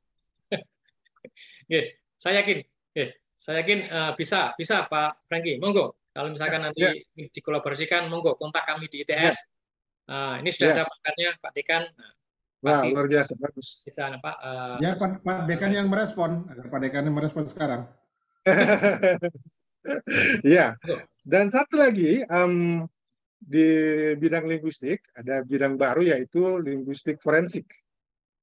Nah, ini di bidang hukum sangat menginginkan adanya bantuan-bantuan elektronik ya untuk misalnya ada penipuan-penipuan atau sengaja membuat supaya suaranya jadi lain, maka akan ada software yang bisa menganalisis suara aslinya seperti apa sebetulnya. Nggak tahu seperti apa, itu kesanalah ini bidang forensiknya. Terima kasih. Ini monggo Pak Dekan, ini signal processing ini, monggo Pak Dekan. Iya, terima kasih. Salam kenal Prof. Franky. Terima kasih, selamat kenal. Bapak Ibu anggota dari KSJM ya. Kajian spesial Jumat malam. Mantap sekali. Sepertinya dejavu saya masuk di forum ini, Pak Imam. Kayaknya kita akan membahas 60 tahun buku elektro ya, buku elektro. Wah, nanti ada waktunya itu. Ada Bu Retno, Bu April, Pak Munali. Ada Pak Munali, ada Bu Armi. Ini orang-orang di balik suksesnya peluncuran buku itu. Dia terkait dengan permohonan atau tawaran dari Pak Franky ya, sangat terbuka Pak Franky. Jadi kalau di ilmu kami itu justru kami membutuhkan use case ya atau permasalahan gitu ya. Karena kalau hanya AI saja tanpa permasalahan ya jadi sebuah ilmu yang tidak yang tidak ada manfaatnya begitu ya. Nah, tapi kalau sudah ada use case, ada pihak yang memerlukan, itu akan semakin bermanfaat ilmunya ya. Nah, khusus terkait dengan suara itu termasuk data satu dimensi kan. Jadi ya memang banyak sekali riset yang ke arah sana ya. Jadi seperti text to speech, speech to text ya. Terus kemudian ada apa namanya, sebuah sistem cerdas yang bisa membuat resume atau risalah rapat ya. Besutan dari teman-teman di BRIN ya, atau BPPT dulu. Jadi ringan kerjaan terkait dengan forensik ini menarik juga Pak Vicky. Jadi justru kita yang butuh use case, dan juga dalam AI itu nanti kita butuh data yang sangat besar ya. Benar. Nah justru data yang sangat besar ini yang nantinya kita butuh dari pakarnya, yaitu Pak Franky dan teman-teman di bidang itu nantinya. Jadi untuk menggolongkan mana yang apa namanya, suara-suara fake atau suara palsu, mana yang suara yang benar gitu ya. Jadi Pak Dekan, itu nanti mau copat, Pangkur, Dandanggulo, terus apa namanya, Asmorondono, Megatru, itu bisa difikskan semua. Semua. Jadi nanti kalau ada lomba nggak perlu pakai juri, sudah dia nyanyi, nilainya udah keluar itu. Iya. Kalau sekarang ChatGPT itu masih ke arah teks ya, mungkin nanti ke arah disuruh membuat tembang yang sesuai dengan suasana begitu nih. Kalau di Jepang bagaimana lagu? Jadi nanti per karakter dan per tangga nada. Wah, udah langsung Dandanggulonya pelok, misalnya pelok barang, langsung masuk, ya nggak usah pakai juri dah. Semacam karaoke sekarang ya Pak Franky ya, kan ada kalau kita ke karaoke Inul itu kan, atau karaoke-nya siapa, Dani, selesai kita nyanyi kan ada skor ya, kira-kira hampir sama. Betul. Oh, isi. Silakan Pak Franky. Semakin skornya bagus, artinya semakin sama, itu kreativitas semakin rendah. Ya. Dengan ada teknologi antara forensik ya, forensik dengan seni beda ya Prof ya. Forensik justru mana yang sesuai aslinya begitu ya. Jadi kalau seni mana yang sesuai asli malah tidak mendapat apresiasi. Malah kena copyright, semakin mendekati asli semakin kena copyright. Ya benar-benar. Matur nuwun ini, mohon izin saya cut ini nanti waktunya tinggal 18 menit ini. Ada beberapa pertanyaan tambah, semakin akhir malah semakin panas ini. Jadi masih ada 5-6 pertanyaan inilah ya, saking menariknya. Monggo Bu Eli dari Boyolali Bu Eli raise hand ini. Mungkin ada yang langsung bisa disampaikan Bu Eli. Baik, terima kasih Bu Diana. Ini mohon maaf, virtual background saya videonya pecah, goyang terus. Apa Bu, monggo. Saya sangat tertarik itu kalau awal tadi memang merasa sangat berat, tapi di akhir itu ketika sudah sampai yang masuk ke futuristika itu, ketika mengendarai mobil dengan tidur, kemudian tinggal memerintah drive me to my office gitu. Saya langsung tiba-tiba tertarik, berarti mungkin suatu ketika akan ada semacam peralatan dapur gitu, misalkan saya mau dimasakkan opor atau sayur lodeh gitu ya, Pak Dedet ya. Itu karena betapa nyamannya gitu sambil tidur saya tinggal perintah seperti itu. Kemudian dengan teknologi semuanya dari berbasis listrik ini kan sangat memudahkan dari manusia itu. Tetapi ketika di lain sisi, misalkan ketika di hari bumi itu yang saya tahu itu sempat diminta untuk mematikan listrik selama 1 atau 2 jam. Nah, hal seperti ini, apakah di kemudian hari itu juga listrik itu masih tetap akan seperti semakin meraja, begitu Pak Dedet? Terima kasih. Oke, baik, terima kasih Ibu Eli atas pertanyaannya dan juga sedikit sharingnya tadi terkait yang pengen masak opor. Nah, ini saya jadi lapar nih kalau dengar kata-kata opor. Baik, Jadi memang kemajuan teknologi itu memang tidak lepas dari nanti akhirnya kan sumber energi yang dibutuhkan. Jadi semakin hari semakin lama kebutuhan energi semakin besar. Tidak terkecuali energi listrik. Dan justru roadmap, ya, peta jalan energi dunia itu semua akan mengarah ke listrik. Jadi semua sumber energi itu akan dikonversi ke listrik. Itu memang sudah ada roadmap-nya, sudah terlihat. Nah, sekarang dengan semakin tingginya kebutuhan energi listrik, apa yang harus dilakukan atau dipersiapkan? Tentunya kita mulai memikirkan bagaimana menghasilkan listrik dengan lebih efisien dan yang sekarang ini sering dikejar-kejar, yang ramah lingkungan atau boleh dibilang sebagai clean energy. Kalau bisa tanpa ada sama sekali emisi. Nah, makanya sekarang rekan-rekan yang sedang bekerja di bidang pembangkitan tenaga listrik sekarang sudah mulai berpikir untuk bergeser ke arah pembangkitan energi listrik yang lebih bersih. Salah satunya misalkan pembangkit listrik tenaga surya. Itu kan asalnya dari cahaya matahari dikonversi secara langsung menjadi listrik. Atau mungkin teknologi yang sudah lama sekali yang sudah ada, pembangkit listrik tenaga air. Nah, itu kan juga sama. Itu kan tenaga yang bersih, ya, tidak ada polusi sama sekali. Dan tentunya, ya, kalau kita memang akan menghasilkan tenaga yang energi yang sangat besar dari sumber-sumber energi renewable atau yang terbarukan itu, maka tantangannya ada lagi nanti, Bu. Tidak hanya bagaimana menghasilkan. Karena apa? Sifat dari energi-energi yang terbarukan itu biasanya dia tuh misalnya kadang enak, kadang murah. Nah, misalkan seperti PLTS, adanya cuma siang hari, malam hari nggak menghasilkan. Nah, terus malam hari siapa yang mensuplai? Nah, seperti itu. Ada menggunakan misalkan energi listrik yang berasal dari angin. Angin kan diperoleh dari alam, gratis kita konversi menjadi listrik. Tapi yang namanya angin juga sering angin-anginan, kadang ada, kadang tidak. Nah, itulah tantangan yang dihadapi oleh para ilmuwan, ya, praktisi yang bekerja di bidang tadi pembangkitan tenaga listrik. Nah, misalkan kalau bicara ini sedikit nih menyinggung ke ranahnya ke domainnya Prof. Imam.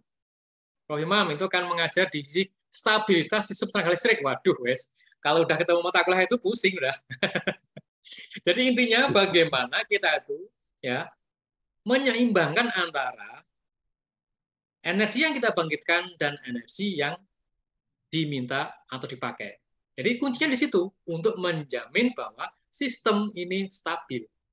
Kalau butuh 100 ya harus dibangkitkan 100. Kalau kebutuhannya turun, ya pembangkitnya harus turun. Nah, itulah ilmu yang diajarkan oleh Prof. Imam seperti itu mengenai kestabilan. Nah, tentunya kalau sumber-sumber energi listriknya itu dari sumber-sumber yang tadi ya, yang kadang-kadang ono, kadang-kadang ora, nah ini tantangannya jauh lebih besar dari saat ini. Ya. Belum lagi kalau ada kelebihan energi, siapa yang harus menyerap? Makanya tadi sempat saya tuliskan di beberapa slide tadi terkait dengan penyimpan energi listrik. Nah, itu adalah teknologi yang saat ini kita kejar. Bagaimana membuat sebuah sistem penyimpan ya, energi listrik yang efisien. Mungkin saat ini kita sering langsung ya berkonotasi bahwa penyimpan adalah selalu baterai atau aki gitu ya. Padahal banyak sekali media penyimpan. Misalkan udara yang dimampatkan, kompresor itu kan menyimpan energi dalam bentuk tekanan. Kemudian air yang disimpan di tempat yang lebih tinggi, nah seperti konsep pembangkit listrik tenaga air, itu juga media penyimpan. Nah, kemudian ada lagi teknologi yang misalkan yang menyimpan dalam bentuk hidrogen. Ya.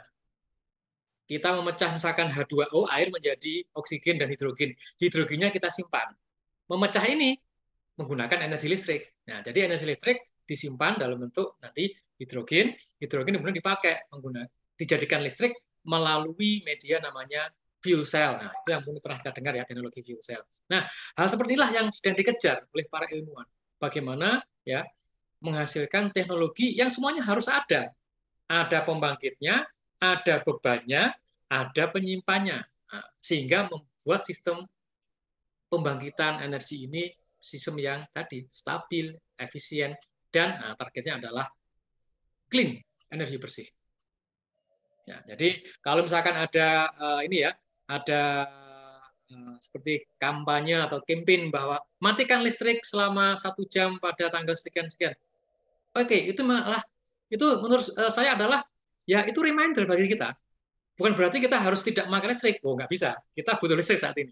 Itu menjadi kebutuhan primer kita saat ini. Tetapi ayo kita menggunakan energi listrik, tetapi sumbernya lebih ramah lingkungan. Itu yang harusnya dikejar oleh para ilmuwan yang bekerja di bidang ketenagalistrikan. Mungkin itu yang bisa saya sampaikan. Matur nuwun Pak Dedet. Baik, tadi jawaban yang cukup jelas dan panjang lebar tadi itu juga menjawab pertanyaan Bu Nida Hidayah dari Bandung. Beliau juga bertanya, kalau kebutuhan energi listrik semakin tinggi, bagaimana persediaan sumber daya listriknya? Gitu. Tadi kan Bapak Dedet sudah menyampaikan adanya peluang untuk energi pengganti ya, baik cahaya surya, tenaga air. Nah, meskipun itu sangat bergantung pada penelitian untuk penyimpanannya. Nah, itu juga tadi ditanyakan oleh, semoga Bapak ini ya, Pak Bagia Somat dari Kota Bandung juga menanyakan tentang terkait penyimpanan energi pada baterai. Nah, ini sebenarnya sudah 9.30, jadi nanti masih ada closing dari Pak Munali, namun ada beberapa pertanyaan yang mohon dijawab Pak Dedet. Ini sepertinya kasus-kasus real yang terkait ITS ini. Bu Retno ini bertanya bagaimana ITS terkait dengan perkembangan ilmu teknik elektro, misalnya yang ditanyakan oleh Bu Retno tentang produksi perahu dan mobil tanpa awaknya, apakah sudah beroperasi. Kemudian ada juga yang pertanyaan terkait Bu Nur Aini tadi, sampai sebelum wifi-nya mati karena listrik padam sampai mengirimkan pesan gitu ke Bu April. Bagaimana ini tanggapan dari Pak Dedet mungkin tentang maraknya kebakaran yang diakibatkan oleh STB TV begitu. Nah, itu gimana Pak kinerja STB gitu kan. Kemudian juga dari Bu Sri Nur Aminah, bagaimana penelitian ITS. Nah, ini ITS ini jadi sumber ini karena Pak Dedet tadi promosi ITS di awal gitu ya, tentang penelitian tentang petir. Nah, karena Pak Dedet tadi menyampaikan petir. Monggo bisa disampaikan sebagai pertanyaan terakhir Pak Dedet sebelum di closing Pak Munali. Tidak menyangka pertanyaan sebanyak ini. Gimana nih Bu Diana? Gimana Prof Imam ini? Apakah harus saya saya jawab secara tertulis saja yang saya kirimkan? Dijawab sampai puas lah. Nanti kalau enggak ke saya malah tanyanya. Baik, mungkin diawali dari yang tadi ya, apa yang sudah dihasilkan, yang disumbangkan oleh ITS ya, terkait tadi yang sempat disebutkan oleh Bu Retno terkait dengan mobil atau perahu tanpa awak. Nah, tadi yang sempat saya singgung di slide sebagai autonomous ya, autonomous. Itu kan bisa beroperasi dengan sendirinya. Ya, Ibu Retno, tentunya penelitian itu masih terus berjalan. Dan saat ini untuk yang mobil tanpa awak itu ya sudah sering kali ya misalnya di upgrade terkait dengan softwarenya, dengan piranti sensor-sensornya supaya ya lebih bisa dipakai di segala medan. Karena sampai saat ini ya mobil listrik, mobil tanpa awak ITS itu memang dicoba di lingkungan ITS saja saat ini. Nah, rutenya sudah ditentukan, kemudian diprogram. Nah, disitulah mobil itu istilahnya diajarin. Nah, ya diajarin bagaimana mengenali tanda garis, bagaimana mengenali misalkan ada objek lain di depan, di belakang, di samping seperti itu. Nah, itu diajari. Nah, kalau tidak salah itu sudah ada unsur AI yang dimasukkan ke dalam algoritma mobil tanpa awak ini. Jadi sudah mencakup tadi ya, sudah mendekati ke 5.0 tadi. Nah, kemudian yang terkait dengan yang perahu. Nah, betul, perahu itu perahu rescue ya. Perahu rescue tanpa awak. Nah, ini misalkan dulu sempat ya didemokan ya di Galangan di Madura ya. Itu ya tetap Bu, jadi penelitian tetap berjalan ya. Nah, cuma kalau kita lihat ya, memang ya yang paling heboh pasti ketika launching pertama.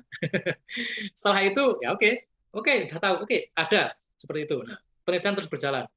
Nah, kemudian beberapa produk lagi yang sudah disumbangsikan oleh ITS adalah mungkin ketika dulu pandemi, nah, itu ITS memberikan sumbangan dalam karya dalam bentuk robot yang bisa dijadikan robot istilahnya apa servis ya, layanan untuk pasien yang terkena COVID, sehingga perawat atau dokter untuk mengantar barang, mengantar apapun tidak perlu langsung berhadapan dengan pasien.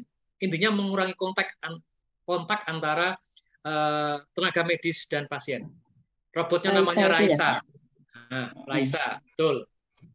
Kemudian ada yang namanya robot Violeta, robot yang bisa mensterilkan ruangan dengan teknologi ultraviolet. Nah, namanya makanya Violeta.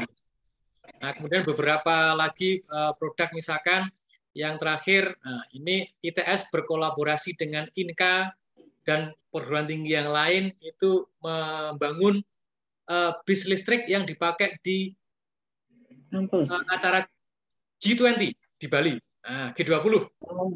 Itu adalah bis listrik salah satu karya kolaborasi dari beberapa perguruan tinggi dan manufacturing-nya berada di INKA di Madiun. Nah, itu saya pernah kebetulan ya diajak ke INKA dan naik mobil tersebut, bis tersebut. Ya. Kemudian ya masih banyak lagi Ibu yang mungkin kalau ini daftarnya itu yang megang Bu Diana ini karena lebih dekat ke pusat gitu. Mungkin itu Bu Retno yang bisa saya sampaikan. Kemudian pertanyaan berikutnya, ya sama-sama terima kasih Bu Retno. Bu Diana, apalagi yang bisa saya ini? Tadi sepertinya ada yang agak spesifik kebakaran dan STB itu kebakaran tadi. Ya kebakaran unit STB set-top box-nya untuk TV digital ya. Sebenarnya kebakaran itu ya artinya begini, kita harus lihat dari berbagai aspek. Ya, pertama tentunya adalah aspek spesifikasi dari peralatan yang kita pakai. Karena apa? Kebakaran itu kan bermula dari selalu ada panas. Ya. Panas. Kalau kita berbicara terkait dengan peralatan listrik, ya itu selalu berawal dari panas. Nah, panas ini harus kita trace lagi. Kira-kira mana bagian yang menghasilkan panas dan seterusnya. Nah, artinya bahwa produk-produk listrik, ya itu memang harus lulus yang namanya ya tadi kan tes dan standar. Di mana saat ini yang kita acu adalah standar nasional ya yang SNI ya. Itu hampir semua produk ada. Nah, tapi saya terus terang saya juga belum tahu apakah SNI untuk barang-barang yang spesifik seperti itu sudah ada atau belum. Atau mungkin generik atau umum untuk semua produk elektronik. Nah, saya belum lihat. Jadi harapannya kalau ada misalkan hal kebakaran, nah ini di ITS tentunya ya itu sudah banyak ya rekan-rekan yang mempelajari terkait fenomena kebakaran yang diakibatkan oleh instalasi kelistrikan. Nah, jadi teman-teman di Elektro ITS itu bahkan sudah sampai ke penelitian ya, bagaimana membedakan antara kabel yang konslet dan kabel yang putus. Nah, hanya dengan mendeteksi bentuk gelombang yang lewat pada kabel. Nah, itu sudah ada tataran penelitian sudah ada. Nah, kemudian ya itu akan sangat membantu ya. Membantu misalkan untuk sebagai memonitor kondisi atau kualitas instalasi listrik baik di rumah, di gedung atau di pabrik. Nah, jadi kalau ada fenomena yang istilahnya kalau di istilah teknisnya adalah arcing atau bahasa Indonesianya adalah busur api atau busur listrik lebih spesifik. Nah, itu bisa dideteksi dan bisa dibedakan ya, dari fenomena-fenomena yang lain. Misalkan kita menyalakan TV, menyalakan pompa air. Nah, itu sudah bisa dibedakan secara gelombang ya dengan yang fenomena busur listrik yang mengakibatkan kebakaran. Nah, jadi sudah sampai seperti itu teknologi yang bisa disumbangsikan oleh ilmu elektro ya untuk misalkan tadi ya keamanan instalasi listrik. Nah, jadi kalau kebakaran seperti itu, ya memang kita harus melihat lagi standar, apakah sudah memenuhi standar instalasi yang digunakan, peralatannya apa sudah terstandar nasional yang disyaratkan dan seterusnya. Nah, seperti itu, Ibu. Jadi memang itu harus dilihat lebih dalam lagi. Kalau misalkan ada hal-hal yang terkait misalkan ingin misalkan penyuluhan terkait keamanan instalasi listrik, kebakaran, monggo hubungi kami. Kami siap untuk memberikan istilahnya materi terkait seperti itu. Atau mungkin ini Prof Imam, mungkin dibuka satu sesi misalkan untuk teman-teman yang di labnya Prof Made, high voltage laboratory. Nah, itu ada petir, ada kebakaran, itu menarik. Ya, nanti 2 bulan lagi saya buka. Ya. Ini ada pertanyaan yang nyangkut ke saya ini. Pertanyaan dari Pak Munali. Kalau saya ngambil S3 di elektro, apakah boleh lulus 3 tahun? Ya. Nah, ini mau ngambil pembimbing siapa, Pak Munali? Nah. Kami siap membimbing Pak Munali. Nah, nanti ini ada Prof Imam. Nah, ini di sini ada saya. Pak Dekan juga bisa membimbing di S3 di elektro. Bu Diana juga bisa. Monggo. Nah, mungkin kalau memang tertarik monggo. Dari welcome. Yang penting ngambil formulir dulu, nanti harus.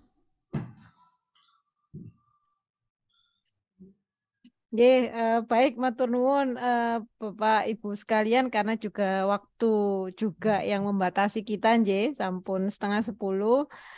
Terima kasih atas sharingnya Pak Dedet. Mohon izin untuk saya close dan akan dikembalikan sesinya ke Pak Munali untuk di close acara malam ini. Sama-sama. Oh, ini ada yang datang ini, tokoh Aceh ini, Dr. Zardan. Ini wah, luar biasa. Baik, sampun Prof. Ini Pak Dr. Terima kasih Prof Imam, Pak Dedet, Ibu Diana, dan Bapak Ibu peserta KCM 154. Assalamualaikum warahmatullahi wabarakatuh. Memang kalau kita lihat perkembangan teknologi, Pak Dedet, apalagi yang bidang listrik, bidang mesin, itu kalau kita lihat akhir-akhir ini memang luar biasa. Apalagi tadi Pak Dedet juga menyampaikan ada mobil yang suatu saat tidak perlu lagi supir, tidak perlu itu, memang sudah ada sekarang di Singapura, taksasi nggak perlu supir lagi. Saya sudah merasakannya, Prof. Jadi karena kejadian kemarin di di tol Medan, itu sebuah mobil HRV. Jadi mungkin terlalu cepat, dan mungkin teknologi itu belum dimiliki oleh mobil tersebut karena bukan HRV terbaru.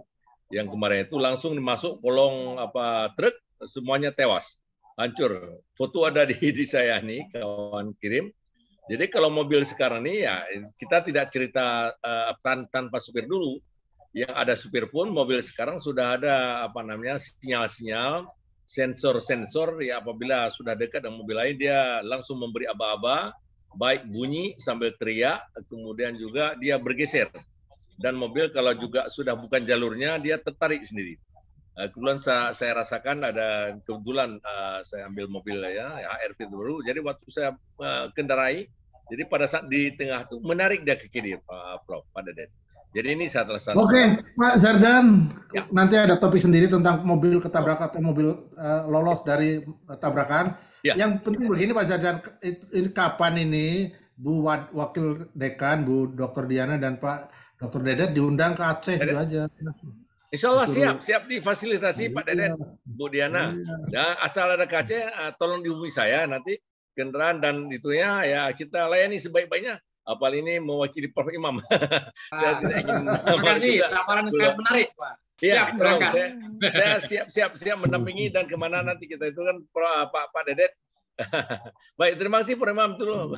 Jadi jangan terlalu panjang. Sudah lewat. Ya, terima kasih Prof. Baik, terima kasih.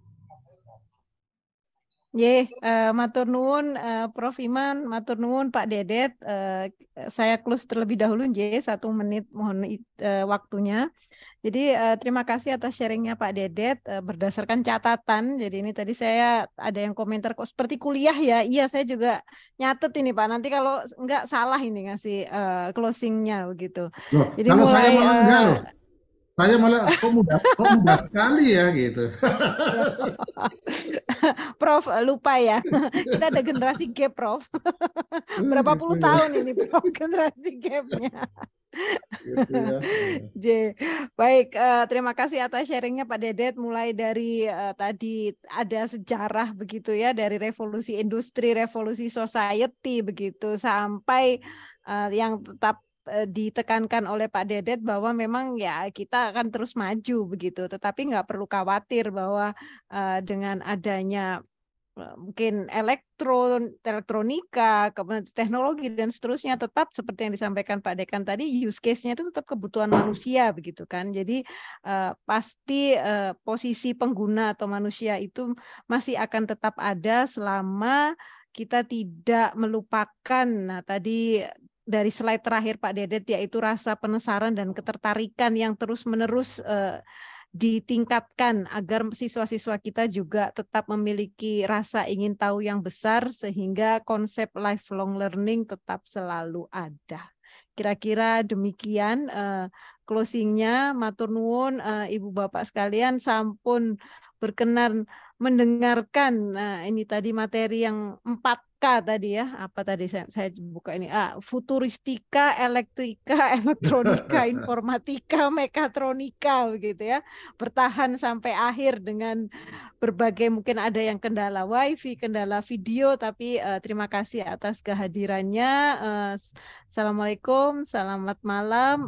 Monggo waktu dan media saya kembalikan ke closing statement, yaitu dari Pak Munali. Silahkan Pak Munali. Wah, terima kasih Bu Dokter, terima kasih Pak Dedet, Prof. Imam. Ini kalau untuk menutup, tadi sudah ditutup, sudah disimpulkan semua. Hanya saya ingin menggarisbawahi dari judul yang diberikan. Ya, kalau Prof. Imam terkait dengan listrik. Jadi kalau kita bicara listrik, memang kita bicara ya antara hidup dan mati saja. Jadi kalau listriknya tidak hidup, berarti ya listriknya mati. Nah, kemudian kalau bunyi lampunya hidup atau mati? Hidup, mati. Gitu aja. Nah, kemudian ingin saya berbeda tentang futuristik, bahwa saat ini memang melihat yang disampaikan Pak Dedet, Prof. kan sebenarnya menyentil bagaimana ITS ya elektro itu dari awal hingga saat ini. Dari judul yang futuristik, kemudian elektronika, kemudian tadi elektrikal dulu, elektronika, kemudian sampai mekatronik, itu sebenarnya kan sebuah pengembangan. Jadi futuristiknya itu bahwa pasti nanti akan ada pengembangan sistem ya pengkondisian atau sistem plan yang itu nanti memang bentuknya sangat minimalis seperti saat ini yang kita ketahui. Jadi hanya dari sebuah layar itu kita dapat mengendalikan sebuah sistem kerja mesin ya mekanikalnya di sebuah industri. Itu tidak perlu lagi seperti disampaikan Pak Adi tadi dengan foto-foto yang besar. Hanya saya kemarin sempat menyampaikan ke Prof. Imam. Jadi kalau saya membaca terkait ITS kemudian PLN, nah itu saya terngiang-ngiang daerah Gemblongan Surabaya itu. Nah itu karena itu awal-awal tahun 1960 saat awal-awal ITS itu didirikan. Nah, tapi dalam malam ini saya hanya ingin ya memang kita masih sangat jauh ya. Jadi Prof. Imam setiap membuat tema itu pasti kita perlu memahami itu sampai harus membayang-bayangkan. Jadi tadi disampaikan kalau musik itu nanti akan seperti sudah di-set dengan sistem ya kombinasi elektrikal sampai mekanikal sampai mekatronika sampai artifisial ya sama seperti saat kita merasakan sebuah minuman itu. Jadi minuman yang hari ini kita nikmati mungkin marjan, mungkin apa itu kan sebetulnya bukan sari buah gitu kan. Itu hanya sebentar, saya break sebentar. Nggih. Ini seperti mahasiswa calon doktor semester 2 sudah.